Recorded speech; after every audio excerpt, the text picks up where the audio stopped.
Hello everybody, welcome back to the Backwards channel. And before this video starts, I'm just going to preface this video and the next few videos are the gameplay is going to be really shitty and boring. Well, maybe not this video, I don't know, it depends on how long this goes on for. But I'm just saying, prefacing, because I already recorded all the gameplay, right? So this whole section is just about like one of the most boring, confusing parts of Half-Life. It's that stupid ass vent segment that I could never figure out even on multiple playthroughs. So yeah, I'm just prefacing that the next few videos are gonna not be as good gameplay wise.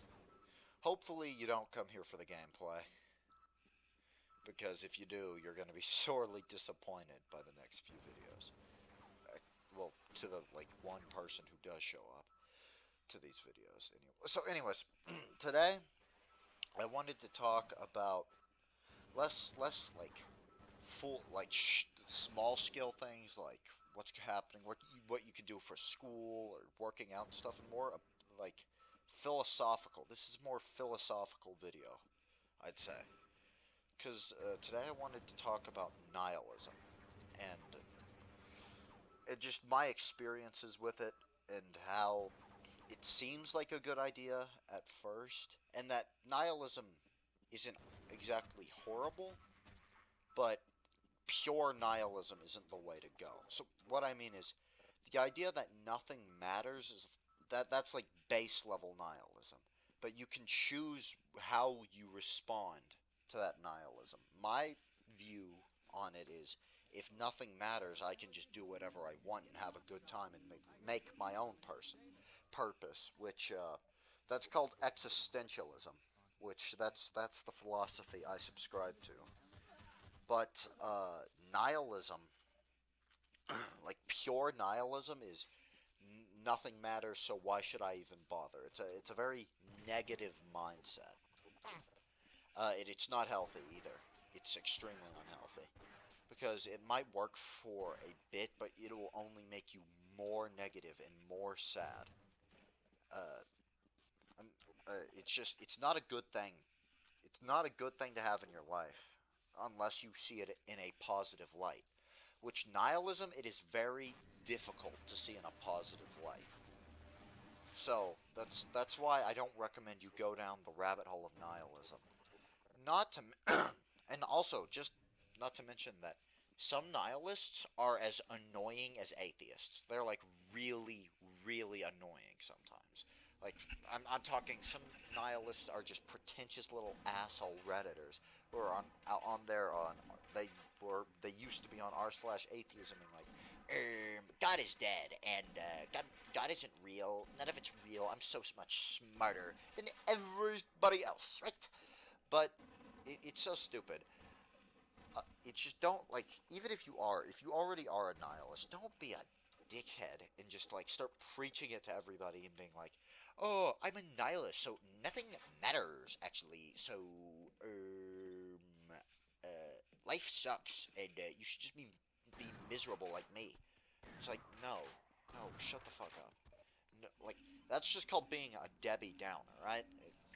And just actually just a pretentious little prick, in my opinion.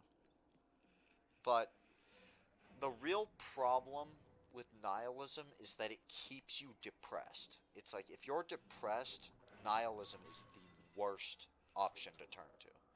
And that's why I'd say existentialism is better. Because sure, it's got that philosophy that nothing matters, so you don't have to care. But it's got a more positive connotation, meaning you can do anything you want. You can make your own purpose.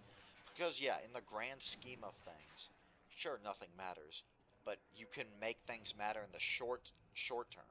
I mean, you're only going to be alive for the short term anyway, so why focus on the grand scheme of the universe? Like, you'll never see anything significant happen with the grand scheme of the universe anyways, right? So why bother? Why care? Uh, Maybe adopt a mindset of stoicism, even. That can help you. Granted, having a stoicism mindset is kind of difficult because not really caring a whole lot about compliments or uh, like disses or like people making fun of you, that's not easy. Humans aren't actually even meant for stoicism. So I mean, if you can pull stoicism off, good for you. You'll probably be much happier. But a lot of people can't. That's why I say existentialism is a little bit better. It's a little more doable. And maybe like my route of philosophies would be get into existentialism, maybe start believing that, and then once you've done it for a while and you really do stop caring, you could probably go into stoicism. It'd be easier, but like a natural progression of things rather than just trying to force yourself to be a stoic, which is very, very difficult, borderline impossible, or at least in my experience. But yeah. And another philosophy I think you should always have in your life is an Eastern philosophy, and that's yin and yang. Yin and yang. The idea of having balance in your life is extremely important. You shouldn't go too far on one thing, because if you do, you might just ruin your life. That's why balance is the key to life, in my opinion. Like you like say, for example, say you like to party. You like to party and go out and shit. If you lean too much into party life, we've all heard the stories about what happens with that. You could get addicted to drugs, your grades will fall, everything. The party life, if you go down it too hard, will only lead you to failure. But take it the other way. If you only lean into school, you'll never be happy. You'll always be stressed. You'll always be like focusing on work. And sure, you might get some level of success that partying couldn't get you, but you won't be happy. You won't be happy to even be able to enjoy that success.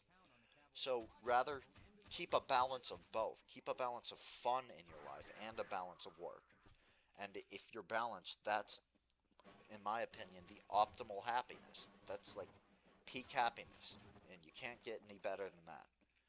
And yeah, so yeah, see you next time in the next video. Hopefully, yeah, hopefully I can get better footage. Footage, right? Jesus. All right, see ya.